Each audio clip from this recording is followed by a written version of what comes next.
USA, and bringing back some of those suppliers that were conducting business offshore. The way he went about it was a little different from what we had expected as economic developers. He started off with some of these trade wars, cutting off some of these free trade agreements. For us in economic development and Fortune 500, Fortune 1000 companies, we're like, hold on, big guy, you can't just go out there and blow things up. Fast forward to today. Now with COVID-19, the coronavirus, now more than ever, we've seen the need to become a little bit more self-sustainment, more resilient. So now this has become the strategy, not by cutting trade agreements off, but now it's like, okay, let's start working with some of these Fortune 1000 companies. And the one country that's in the crosshairs is basically China. China has had for quite some time now a huge, very intricate supplier network, and not just for the US, worldwide. They produce parts for almost every country around the world. So we're getting now, some of these Fortune 1000 companies are, they're wanting to reshore, but again, they're being cautious. And if we start seeing, which we probably will very soon, the reshoring of some of these companies, it doesn't necessarily mean that the US is going to capture all of these. It's going to be Mexico and Canada that are going to be capturing some of these companies coming back as well. So they stand to benefit greatly from this. And in Georgia Friedman's Next 100 Years book, he's a New York Times bestselling author. He did make mention that, and this was 20 years ago when he wrote the book, that in the next 40 to 50 years, we are going to start seeing a geopolitical shift from, made in the USA to made in North America, which is going to be this coalition of countries which makes North America. So in a very roundabout way, we're going to start seeing that happen now. On the manufacturing, more at the local level now, James Avery last week announced that they were shutting down one of their manufacturing operations in Fredericksburg, just 20 miles to the north of us, but that they were maintaining their Kerrville operations. The reason I bring them up is because they are the largest private manufacturing employer in our region, upward of 600 plus employees at their operation, which they had to hit the reset button or pause button. But their stores have started to reopen. So we expect, to see some of that manufacturing activity increase here in the next few weeks, if not next couple of months. Medical device manufacturing, we all know all plastics on Holdsworth Drive. They are doing very well because of the sector that they're in, they're seeing an uptick in activity, supplying products and equipment to hospitals and care centers and what have you. Food, though we don't have a lot of large food manufacturing and processing facilities in our proximity, we are feeling it in our pocketbook. I mean, price of meat is starting to go up, and that's because COVID has hit a few of these meat packing plants, which are considered manufacturing. Two of those are in the Amarillo area. So we, again, that's how we're going to start to see where the virus affecting manufacturing is going to start driving prices up for us, the consumers. Automobiles, though we don't have a lot of automotive manufacturing in our area, we are very close to it, which is the Texas Automotive Corridor, which we're on through San Antonio. If that one's going to take a huge hit, is taking a huge hit because people are not necessarily buying cars right now. If we're not buying cars right now, then parts are not going to be manufactured for those parts, so on and so forth. And there is an inventory of cars. So all those cars that are in these car lots that need to get sold, they need to get sold first before orders start getting put into the automotive plants to make new cars. So that's going to be a long process, unfortunately.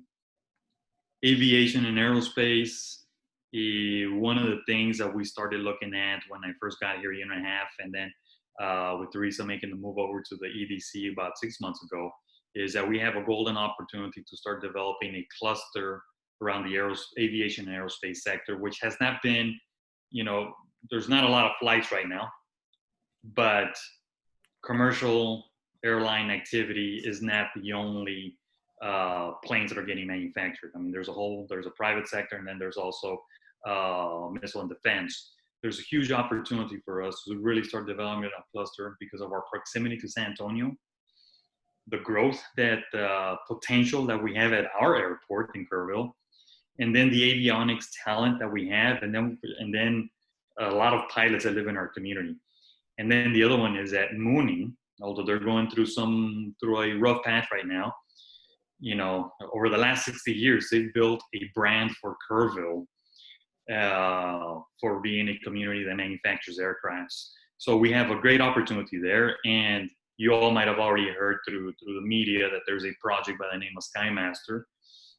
It's a huge project for the area. It's an avionics components manufacturer that if they were to come in, which would be later this year, and that's an if, it would set us in a very good direction. And I will use this word, it is a game changer for our region. So we just have to get through this coronavirus, and let's see where we're at with that particular project. Now, to wrap things up here, I'll talk about Tesla. There's been a lot of chatter. I know I was quoted in the paper not too long ago, and about Tesla looking at shortlisting Austin, Texas, and Tulsa, Oklahoma as their as a potential destinations or sites for their next automotive plant for their line of Tesla cars and sedans. And that's because Tesla's having a tough time trying to produce their cars in California. So they threatened to start looking at another location. It could very well be that they would move, or another thing that could happen, they'll just build another whole new plant and downsize the other one, not necessarily close it. The fact that they're looking at Austin is significant for us in Kerrville, being less than 2 hours away, being just a little over an hour away from Austin. Keep in mind that there's only 2 OEMs in the state of Texas, and that is an original equipment manufacturer, which in this case would be automotive plants, which are GM, Ford, Toyota, Tennessee. In Texas, you've got GM in Arlington, and you've got Toyota just down the road from us in San Antonio. Getting a third one in Texas will now start adding to this Midwest to Mexico automotive corridor that would be developing, that would put us right in the center of that. For these OEMs, their supplier reach is about 200 miles. They want companies that are supplying components for these automobiles to be no more than 200 miles away. Well, puts us in a great position if it's in Austin. I've had experience working actually one Tesla supplier about 5-6 years ago down in my previous capacity in the Valley. And it was a plastic injection molding facility, and they would make all the air conditioning vents and pieces that would go into the Tesla automobile. And the reason they moved down south was because they wanted to be right next to SpaceX, which is another company that's owned by Elon Musk, who owns Tesla as well. And then, we started seeing the benefits of having one of these major companies there and then growing outward from there. That's the position that we're in. If they were to come into Austin, we could start getting a string of these smaller component manufacturers in our area. We have the skill set, we definitely have the real estate, and we have the connectivity. And I like to say that, Kerrville's a pretty nice place to work, live, and raise a family in. And that's also huge for some of these company owners. So that's my part as far as just kind of taking the pulse of where manufacturing is, aviation, aerospace, medical device manufacturing, efforts to reshore, which is now going to be the future for us moving forward, and closing off with, I'm not going to say dreaming big, because it's not a big dream. It's actually something that could be very real, which is having just a little piece of that Tesla automobile being manufactured in our backyard. Theresa, back to you. Thank you very much, Gil. That is great information, and you know me, I don't think it's dreaming big either. I always like to create a great vision board in my head and then watch it come true. So, thanks again, Gil and Leslie. I hear your wonderful laugh, so I think Sorry. Leslie, Leslie Jones from the Kerrville Convention and Visitors Bureau is on with us. And thank you for being here. And thank you for having all of the information that you're getting ready to share with our participants. It's so valuable. And again, I just want to thank you for all of your content and collaboration that you've been able to provide us during the last several months. You've just been an incredible support and wonderful information coming out into the community. So we are glad that you're here with us today. Thank you so much. I will say we very much value having such a great working relationship with you all. And to tie in, I think, especially before we start into like the real meat and potatoes, especially with what y'all do over at the EDC, is business and manufacturing all starts with a visit. You have to go somewhere to go see where if you want to bring that there. And that's why this relationship is so important. So going in, I'm here to talk about travel and tourism in a COVID-19 world. It is a much different world than it was just almost 2-3 months ago. It's completely shifted. To start off, I wanted to say tourism in particular and visitors bring so much to our local economy here in Kerrville. Charlie would probably have my hide if I did not say that what visitors have brought to our community economically. In 2019, Kerr County visitor spending brought in 112.2 million. It supported 1,700 jobs here in Kerr County, and then it also brought in tax revenue of 11.6 million. It is a huge asset, and we're definitely going to feel it when we get the numbers back, especially for this spring, of how much it's affected us. But even though it's definitely kind of a sucker punch, there is a really strong, we're really set up for a success to bounce back. It's just the bouncing back part is going to look like one of those really big balls you get from a quarter machine that bounces everywhere and you don't really know where it's going to go. So to get started, we've been following a lot of travel sentiment studies, and the good thing is consumers are thinking about traveling.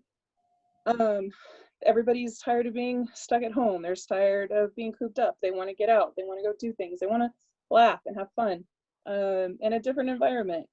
And so they are thinking about it. The reality is that consumers are also really nervous and hesitant, and that's completely fair. I think we all are. Everyone probably thinks about where they go, even just their regular routine, a little differently now. And that's on a larger scale. Even with travel, it's definitely going to feel that. Longwoods International did a really great travel sentiment survey where they just kind of took a poll about how people adjusted or what they were planning to do for travel within the next 6 months or the end of the year.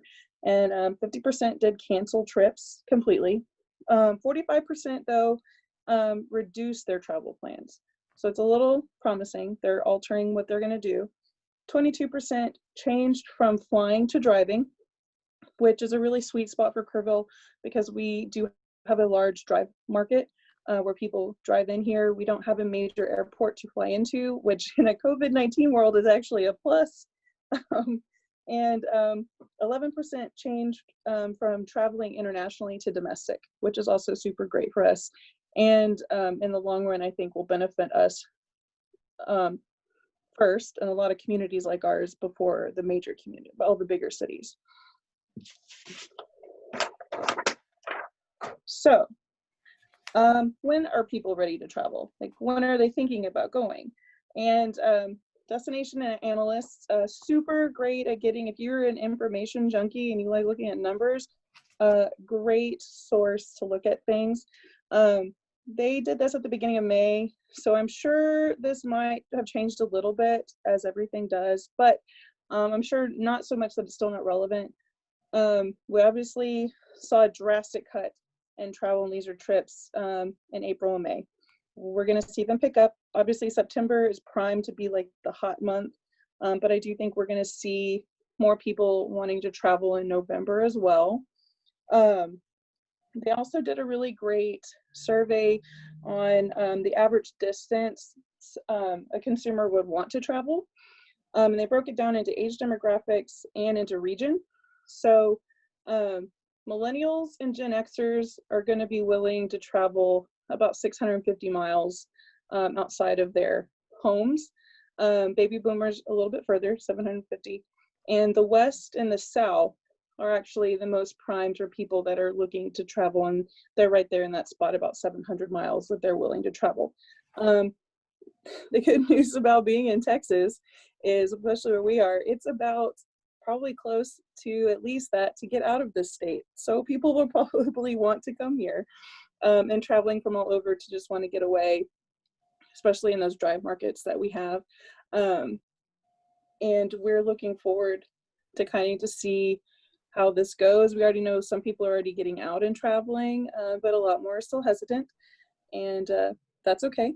We're just here to kind of like talk to them, tell them why they should think about us in the future, and wait and see, just like everyone else.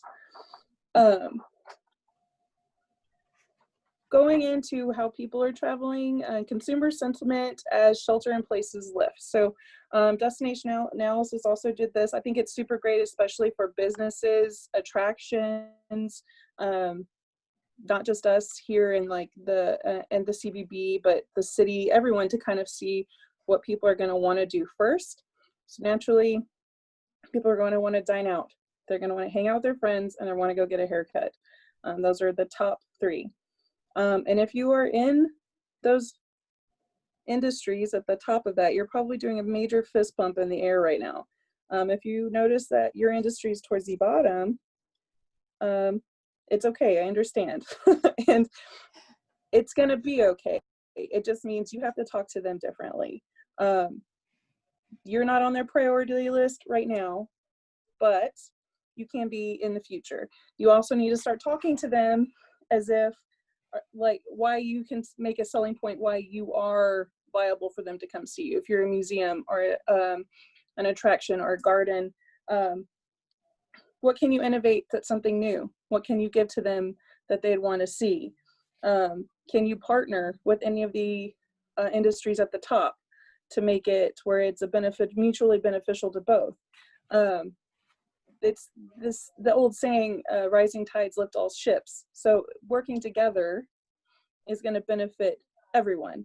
Of course, everybody's going to want to do like the dining out and hanging out with friends first, but that doesn't mean where if they're at a restaurant, your employees or you can't be like, hey, go check out Riverside Nature Center, go check out KECC. They have a sweet gourd show going on right now. Museum of Western Art has great stuff. You cross-selling is your friend. No one's a threat really right now. And if we all succeed when we work together, you'll notice that those markets obviously are going to be your locals first. People aren't going to be super ready to travel far, so your locals are going to venture out first. And so talking to them, communicating with them is a huge plus, because they're going to bring their friends, they're going to bring their families, and those people will probably travel here to come see them, and vice versa.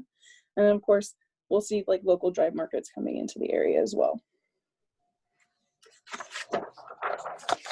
I really enjoyed this graphic because I think it kind of puts in perspective what makes a consumer hesitate in really clear and concise way.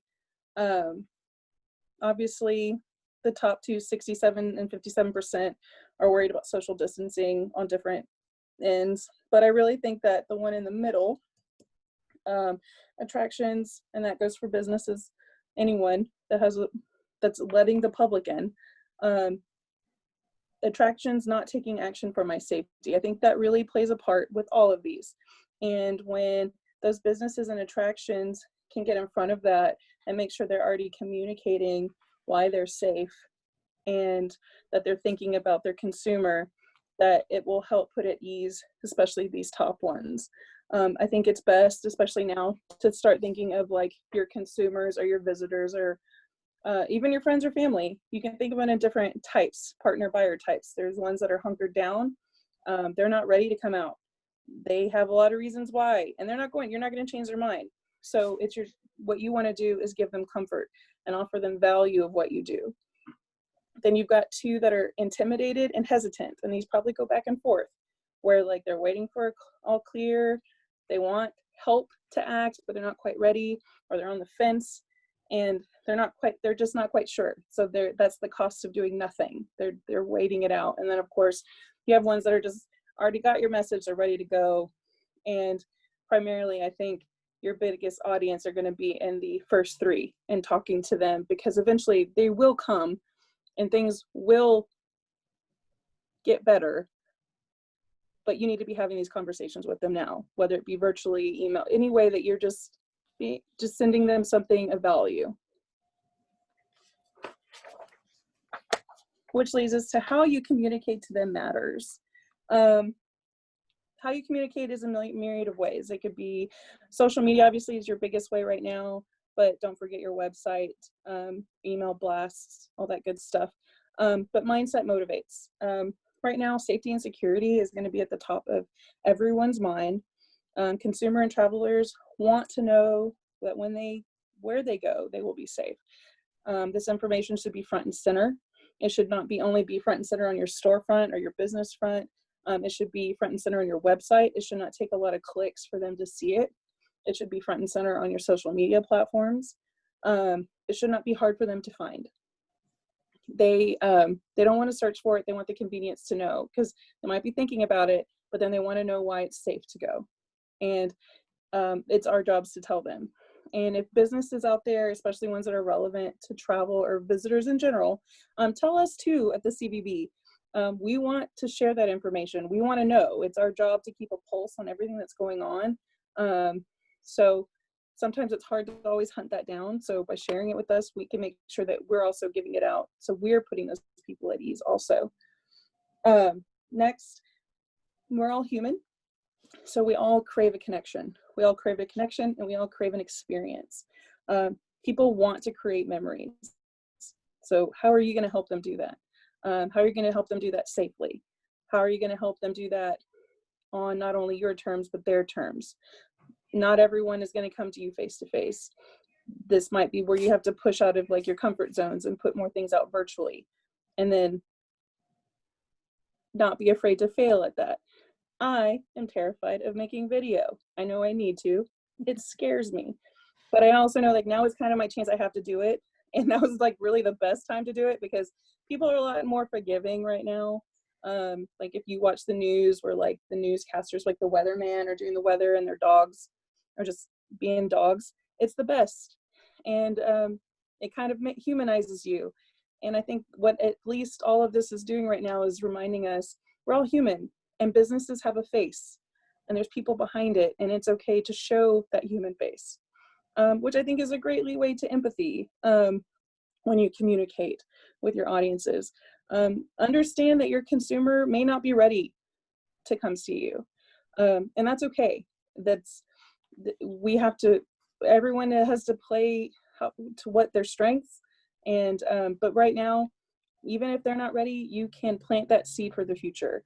And that will, if they feel safe now, even though they're not ready to see you, by you communicating to them in an empathetic way, can't say that word right today, you're allowing them to think, hey, when I am ready, I want to go to that place. I want to see that. I want to buy that. So keeping that in mind when the way you talk to them, either be in person or on the phone, or through your social media channels, I think is really, really important. I did want to take a minute. I actually signed up for this webinar today, or it's a forum actually. It's going to be held on June 3rd. The U.S. Travel Association has a National Council of Attractions and Experiences, and they're doing an open forum, like I said, on June 3rd. And it's for businesses to ask questions to a panel of individuals that are across all the industries and states, so they can talk about best practices with how they're going to handle their state reopening and stay-at-home orders lifted with their customers and consumers and visitors. I'm really excited to sit on it. I think there's going to be a lot of great ideas come out of it. And now, if not, is any time to steal other people's ideas and try to make them your own, because everyone's trying to survive, and everybody's trying to just not only stay afloat, but make sure that they're being mindful of what's going on. So take advantage of that. I can definitely email that information out because I'm sure a lot of people would want to jump in on that. So when we're going into all of this big fat mess of COVID-19 and how we're supposed to operate, and how we're supposed to talk to people, not only locals, but visitors, it's really overwhelming. And I found, listening to a webinar from one of my, it's probably one of my heroes in travel and tourism, Joe Benito. He broke it down into 4 operating principles that will help, and I like to think of them to operate in the new normal. And you can internally scream at operating in the new normal, but it is literally what you're doing. Nothing's going back to the same. There might be people that think they operate the same, but it's not. There are people, everything's going to change every day. And I thought this process kind of helps me deal with it. So I thought that I'd share. First operating principle is ambiguity. You're going to have to embrace the gray area because we're going to be here for a while. It's not going anywhere. Information changes not only daily, but hourly. And sometimes it's good and sometimes it's real bad, but it's always gray, and it always shifts shades of gray.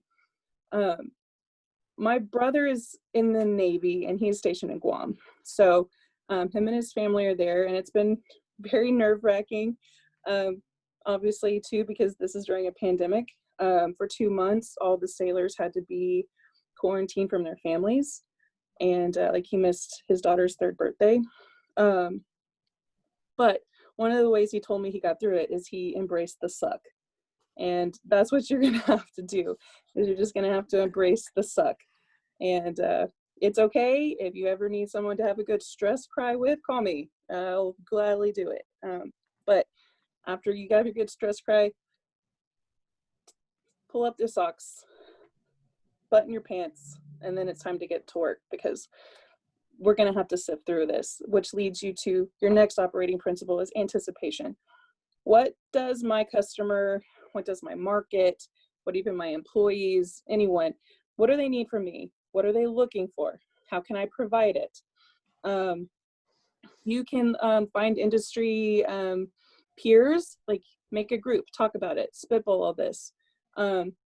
Even look at what you're currently doing, or think about an idea you had that you thought was too crazy. Well, maybe relook at it, but start thinking about how you can start talking to your customers, because your customer base might change. A lot of people now, like I think the last study I read is even for destinations to really start bouncing back in travel, we're going to get a younger demographic traveling, and how they communicate and what they want out of how they buy and purchase is completely different than what even me as a 36-year-old or as someone that's a boomer wants. So we're going to have to start learning those things.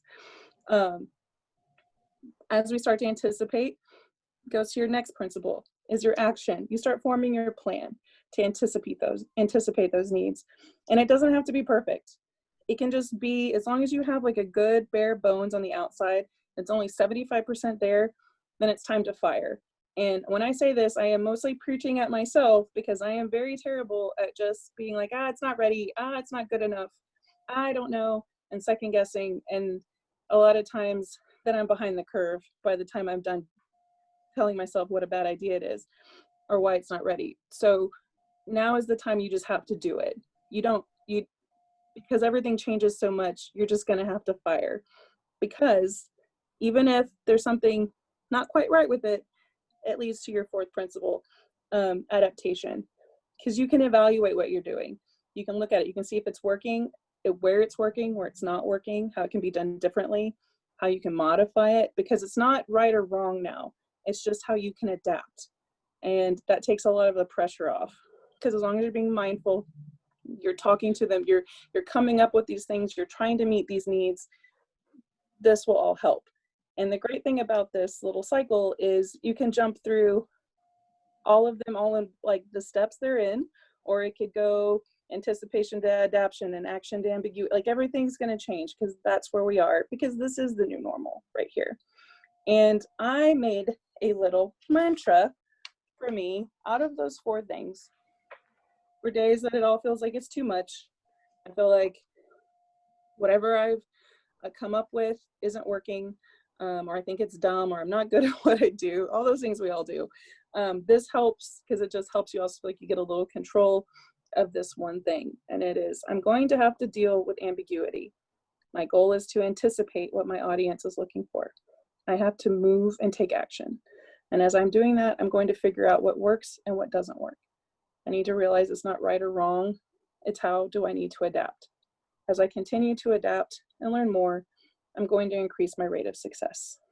And I have found that on my really crazy days and my really stressful days, that helps me look at how I'm going to do my job better and get my information and my message across.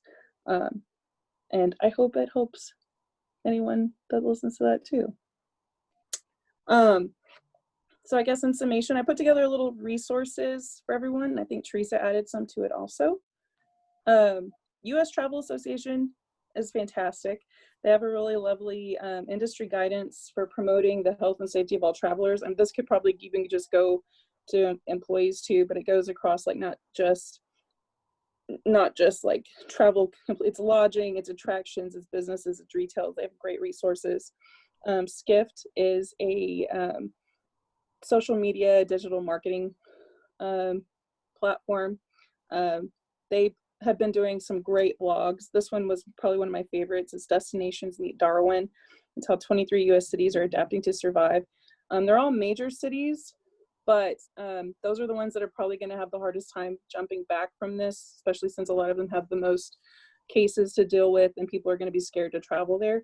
But it doesn't mean that we can't learn from them. It also is kind of a nice way because we can make a whole other webinar just on like tips and ideas that people could be doing that could take up a whole other hour. So I think this article kind of summarizes that really well. Destination Analysts, go check them out. Lots of really great information about how people are thinking about traveling and what's stopping them and what's not and where and what. Texas Travel Alliance is one of our industry partners. They're fantastic. They have this whole campaign that they've created to talk about just reigniting people rediscovering Texas, and it's called Dream Texas. They have some great resources on that anyone's welcome to share, not just us in the destination marketing world. So feel free to take a look at those. I think Teresa has some really great info here too that she's talked about with KerrvilleTogether.com and of course the workforce solutions. But I think hopefully that you will also find that as helpful as I do. Yes, and keep in mind, Leslie, thank you so much for all of this information. I know just for me, you know, we've had the opportunity to talk about a lot of this before, but just in kind of going over this with you the last couple of days, I was just blown away by the depth of this information and how many ideas you personally have.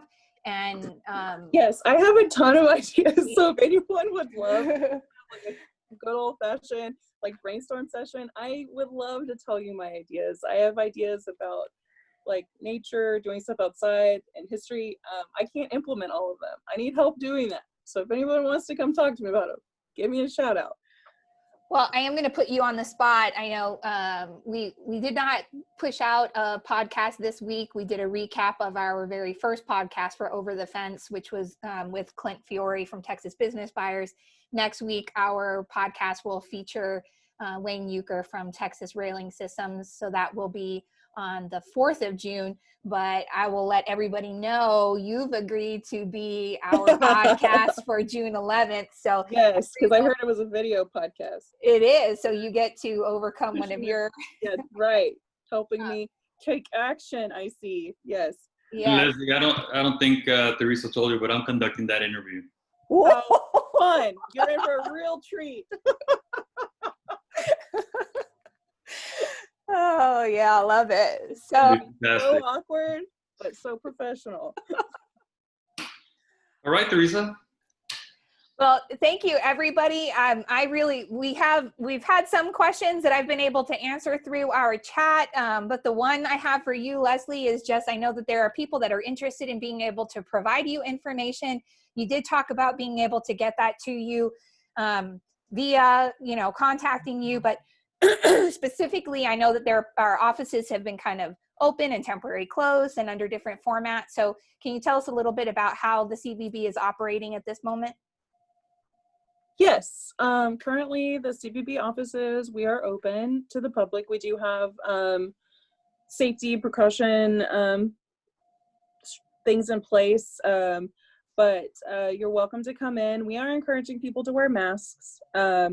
If you do come in, we will be getting, and you need information, we will be getting it for you, just to cut down on spreading germs around. We do have it where you can call if you want information. You can call a number. We will bring it to you curbside. But of course, emailing us, calling us, utilizing our website are all great things. And we really do, obviously, all of our events have taken like a big hit.